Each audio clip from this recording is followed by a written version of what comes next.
Hi guys, welcome back. So in this video we're going over exponential growth, and in the previous video I have covered word problems related to economics on the related grades as well.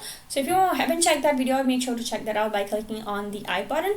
Okay, so here we are going to discuss the exponential growth, and we'll basically go ahead and solve a problem. But before we go ahead and solve a problem, I just want to explain you guys the concept and like derive at an equation which will help us to in order to solve the problem. Okay, so without wasting further time, let's just explain this one. So here basically is that bacteria is in a petri dish is gonna increase exponentially. So like the first day we have 3, the second day we have 6, the third day we have 12. So you see it keeps on increasing and increasing, and since it keeps on becoming larger, and it's like it keep on becoming larger and more bacteria is available to reproduce. So that is why this is called an exponential growth, because it is keep on like increasing exponentially. Okay, and here so that we'll define this as a function of PTs, which is basically the population of the bacteria, and if we go ahead and take the derivative of that, which is going to become our P prime of T.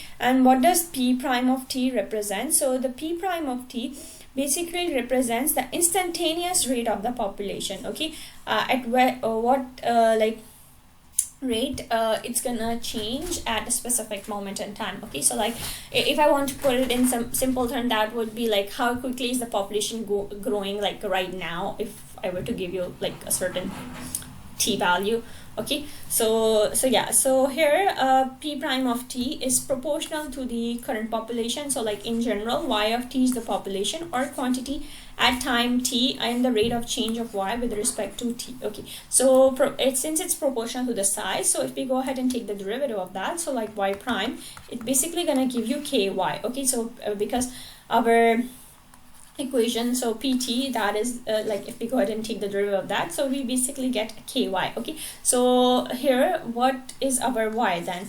Because you have to know in here, like if you're wondering what is gonna be your Y in here, so in here what you basically have to know, like what derivative it's gonna give itself. Okay, so the answer is basically e to the x. Okay, so because we have e to the x, okay, so if we go ahead and take the derivative of e to the x, what do we get? Okay, so the derivative of e to the x, it's e to the x itself. So that's why our Y is gonna be e to the x in here. Okay, so then our Y prime is gonna be e to the x over here, because and then we have a k constant over here as well. Okay, and what is k? K is nothing but it's just a coefficient of the growth. Okay, so here we're gonna have k over here. So your equation is, because like I said before, if we go ahead and take the derivative of the population function, okay, the population of the bacteria, because it's an exponential growth, so it has to be like k and y, and because y, the derivative of that, what gives you the exact same thing is basically e to the x itself. So then you have your e to the k and x over here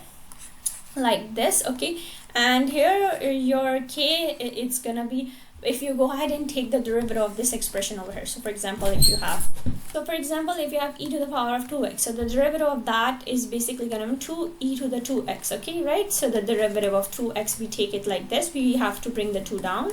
Okay, so that's why we have to put like this. So your equation is just gonna end up being k e to the power of kx. Okay, so then this equation is just gonna be your final answer over here. Okay, so k, we can replace the value of k with the c over here, which is basically going to be your initial population or the quantity. So your equation for any exponential growth is just gonna end up being like this: y equals to c e to the power of kx, where k is basically equals to the coefficient of the growth, and your c is just gonna be the initial amount or the initial population. Okay, so let's jump on to the question right now.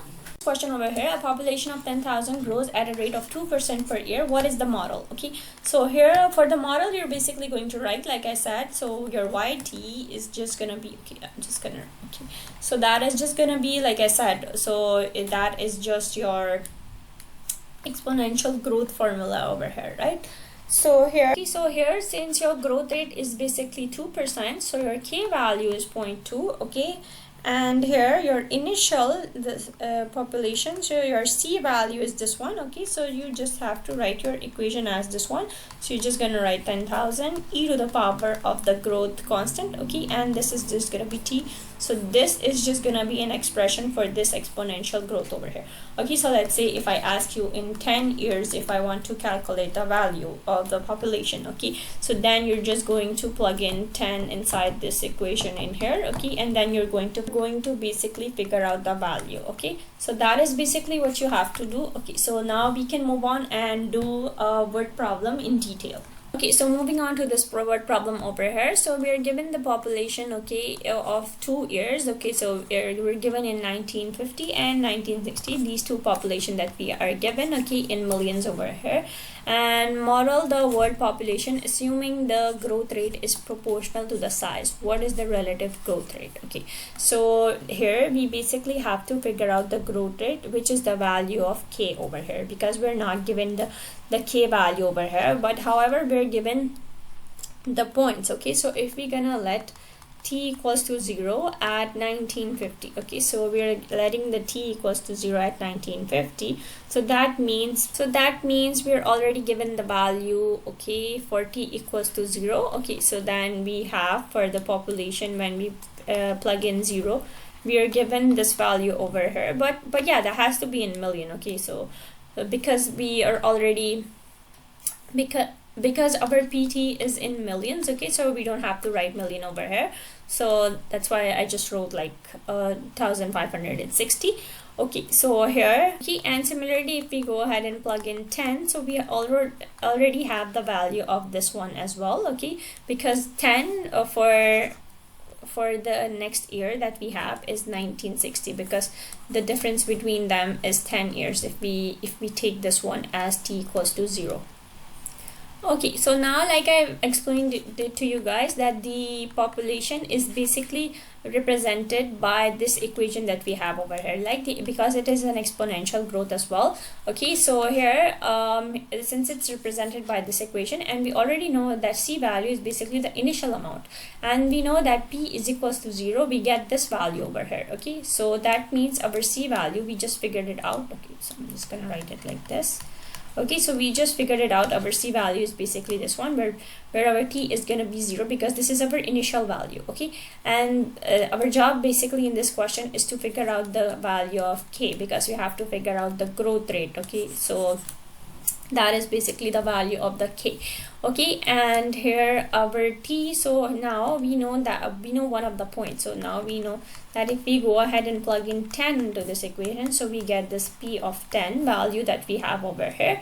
So we're gonna write that over here, and now we can basically go ahead and solve this equation. So we can move the constants on the other side, and we have this over here. So now how are we going to solve this equation over here? Remember, we have e, so how can we get rid of e? If we go ahead and do ln of both sides. Okay, so we're gonna do ln both sides, so we have to write the ln of this equation over here. So ln of this equation that you see over here, and then this ln of e is gonna give you 1, because ln of e, that is a 1. So then we have k 10. Okay, so or like 10k.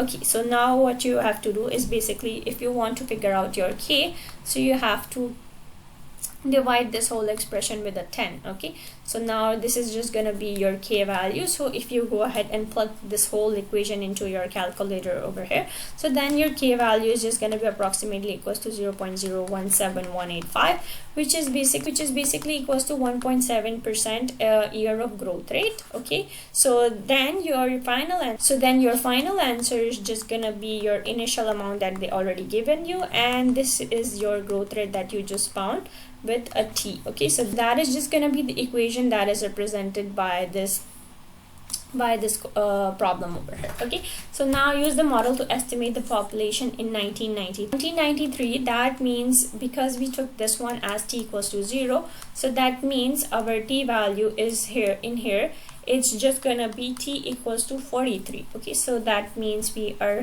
simply have to plug in into this equation, okay, that you see over here, only 43. And if you go ahead and put this in your calculator, so this is what it should give you. Okay, so now we can move on to the second one. Then we have our last question over here, which is saying that use the model to predict the population in 2020. Likewise, okay, so 2020, that means we have to use t equals to 70. Whoa, that's too much, because we have t equals to 70. That means our we are extrapolating a lot. Okay, our t value is really big because our data is basically represented for 19 like until 1960, so like starting from 1950 to 1960.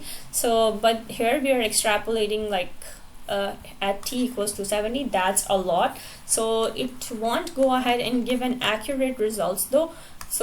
So we can go ahead and predict the value over here. Okay, so if we go ahead and plug in 70 over here in 2000, so that basically gonna give you 8.5 billion over here. Okay, that's a huge value over here, but like I was saying that it is not giving an accurate result over here because you're going too far. You're going like t equals to 70. That's a lot. Okay, so here since you're going like by extrapolating by a lot of year, that is most likely gonna give you a wrong answer.